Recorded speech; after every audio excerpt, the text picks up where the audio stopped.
अस्सलामुअलैकुम दोस्तों, welcome to secular मियाँ भाई चैनल। तो अभी तक वोटों की गिनती चल रही है सुबह में, जैसे कि आप देख सकते हैं यहाँ पर बीजेपी के 81 बता रहा था, टीआरएस के 33, एआईएमआईएम के 18, कांग्रेस के 2। तीनों जो है कांग्रेस का आंकड़ा तो सही बता रहे थे, मगर बीजेपी टीआरएस एमआईएम का गलत बता रहे थे। मगर 3 बजते कि इनका आंकड़ा चेंज हो गया, बीजेपी को 38 कर दिया, टीआरएस को 53, एआईएमआईएम को 26, कांग्रेस को 2। सुबह उठ के खाली टीवी लगा के देखते कि एबीपी न्यूज़ वाले क्या बोल के डाले, देखो किसका होगा हैदराबाद लाइव बोल के। अब आप जाके इनके यूट्यूब के ऊपर लाइव को क्लिक करेंगे तो जो है इन्होंने क्या बता रहे हैं, अब इंडिया ऑस्ट्रेलिया के मैच को बता रहे।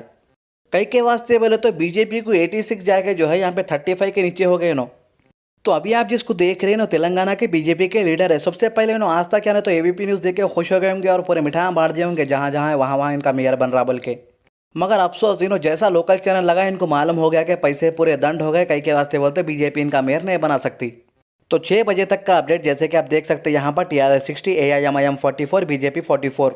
अगर से मैं कहना चाहूँगा दोबारा यहाँ पर अंधभक्तों को खुश होने की जरूरत नहीं है। ये जो 44 दिख रहे बीजेपी के और कम होने वाले हैं।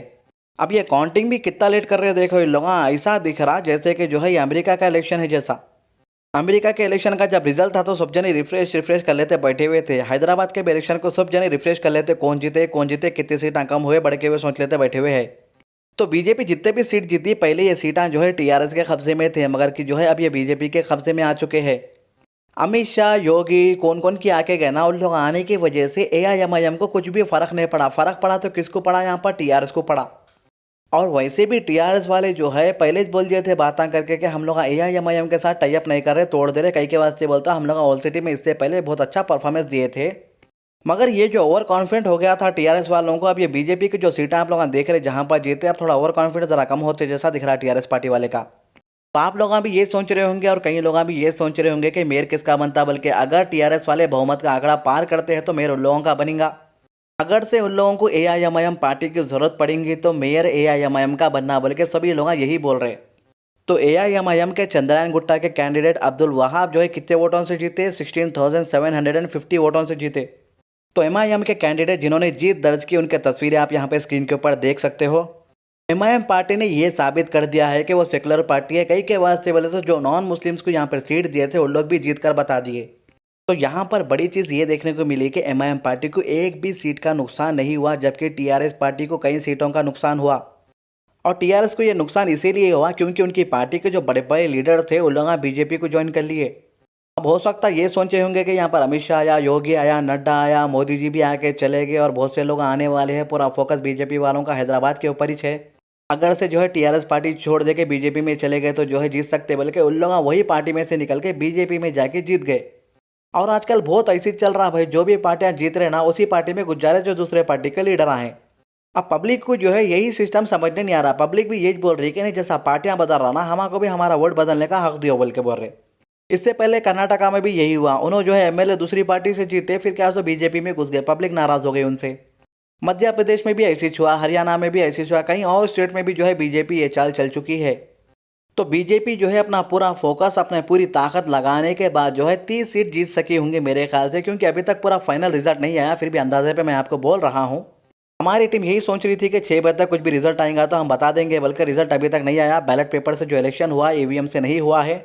और एक बात तो यहाँ पर साफ हो चुकी है कि जो ईवीएम की लहर रहती ना, बीजेपी की लहर बोल के जो नाचते थे पहले लोग, खाली वो ईवीएम के जरिए होती।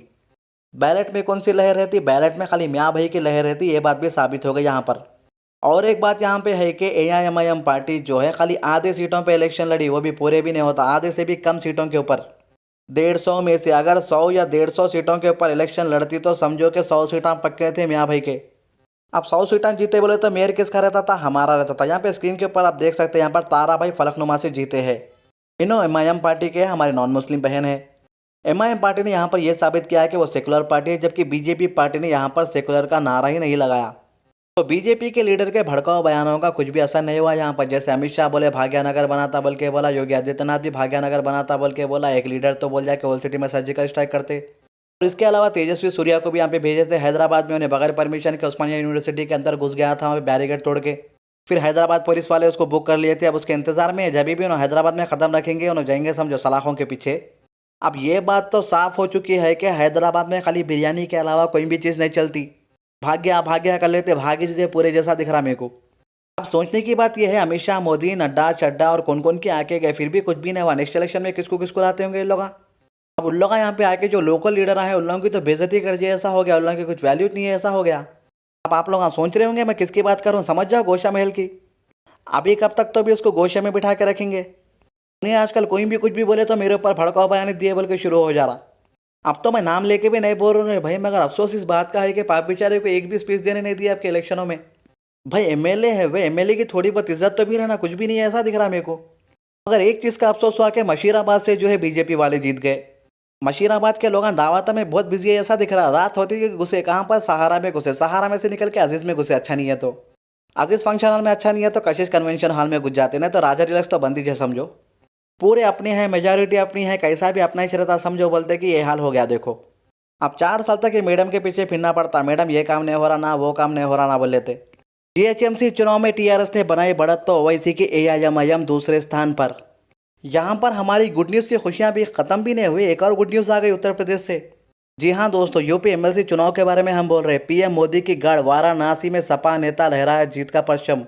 उसके बाद बीजेपी वहाँ पर दूसरे नंबर पर भी नहीं, तीसरे नंबर पर रही। इन्हों यहाँ पर हैदराबाद में बिजी थे, इनका जो गढ़ बोलते वाराणसी उसके अंदर ही हार गए थे। ये तो गम्मत की बात हो गई। तो बीजेपी के खिले ढहते नजर आ रहे हैं महाराष्ट्र के साथ ही उत्तर प्रदेश विधानसभा परिषद चुनाव में बीजेपी को अपने गढ़ में हार का सामना करना पड़ा है। तो प्रधानमंत्री नरेंद्र मोदी संसदीय क्षेत्र वाराणसी में एमएलसी सीट पर बीजेपी प्रत्याशी को करारी शिकस्त मिली है।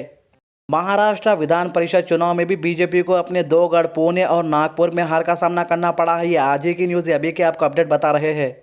यहाँ पर हम खाली हैदराबाद में बिजी है, तो वहाँ पर महाराष्ट्र और उत्तर प्रदेश मिलकर बीजेपी के 3-4 सीटा निकालिए बैठे बैठे।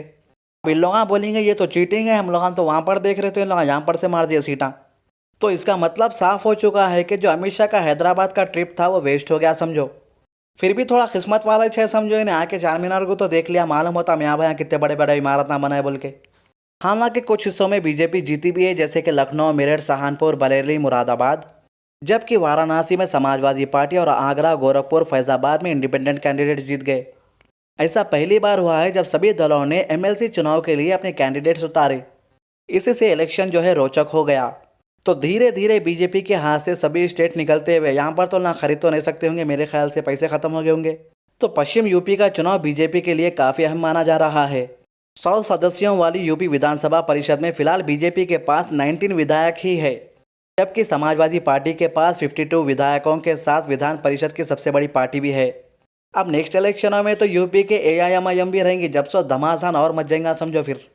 तो वेस्ट बंगाल में भी एआईएमआईएम पार्टी कितने उम्मीदवार उतार रही है, वो पूरी डिटेल्स जो है हम एक वीडियो बना के बताएंगे आपको। अगर आपका कोई बिजनेस प्रमोशन है जिसे आप हमारे चैनल पर प्रमोट करना चाह रहे तो secularmiabai2@gmail.com पे हमें ईमेल कीजिए। हमारे टर्म्स एंड कंडीशन आपको रिप्लाई में मिल जाएंगे। अगर वीडियो पसंद आए तो लाइक कीजिए, शेयर ज़रूर कीजिए, नमाज की पाबंदी कीजिए, कुरान की तिलावत कीजिए और दुआ में याद रखिए। अल्लाह हाफिज़।